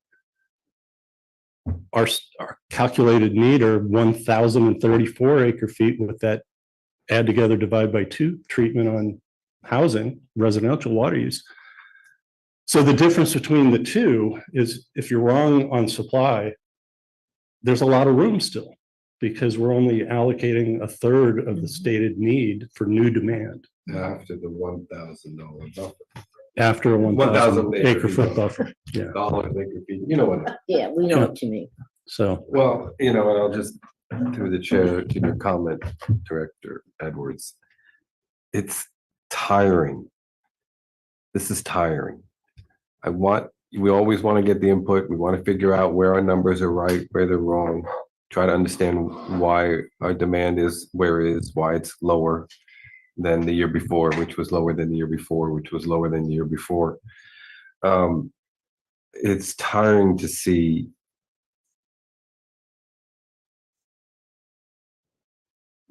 different political or perspective motivations that are behind this sort of outrage as to what our needs are and what they're not, and we're in an election cycle, so it's accelerated, and it's tiring. Thank you for answering Director Edwards' questions, because I was curious to see what your response was to some of this. I'm tired. Well, because it's not, I'll just say this and I'll let it go. There's a science behind it, there's a hydrological science behind it, but it's not rocket science. I mean, we're not sending people to the moon. This is a finite amount of data here. How we can get so many diverse, I would say, opinions on something that is a finite. well, this goes to Not so the, many. this goes to the, And everybody else. well, it goes to the heart of the matter about let's quit living in a alternate views of the future world where your view, my view, his view, that view, we're all saying what it's going to be like. And let's get to a point where we can live in it and see what it looks like. The goal should be to get rid of the moratorium, turn the cities loose with their water and see what happens. Yeah, to end the scarcity, the situation Yeah. of As scarcity, opposed and see how the cities grow. as opposed to holding one source of water hostage so that you can build I don't know how much it's going to cost other sources. Well, and let's say you're moving forward with the desal plant because they're doing their best to permit it. So let's say it moves forward without our input. I still want to lift the moratorium so that we can start building and you can see, are we really pent up demand going to need that desal plant so quickly or not? But you can't see it until you can pull the guardrails off. And then, look at the facts, look at the reality, how much is usage changing? Yeah. And hold on to 2/3. Yeah. Well, you let the Plus. first third go and see what happens. Plus 1,000. Plus 1,000. So, as George reminded us, there's opportunities for course correction as needed, so. Well, right. I mean, that's the part, and this is my last comment, I promise. It is an ambulatory process. Even once this is done, we come back. And I'm sure you'll hear from the jurisdictions if they want you to. Yeah. Okay. Okay. I just want to say, this took a lot of time, but it's an important piece of the planning process. Absolutely, it affects everybody in the county, everybody in our district, and every jurisdiction in different ways, and some of it's kind of similar. But until we know more, this is the best estimate there is, coming from the only source of data that's not biased by the source or the self-source. So, I mean, I'm comparing desal data coming from Cal-Am and our data not necessarily coming from the district, it's coming from in. There's a big difference there. Okay. We ready to go home? Adjourned.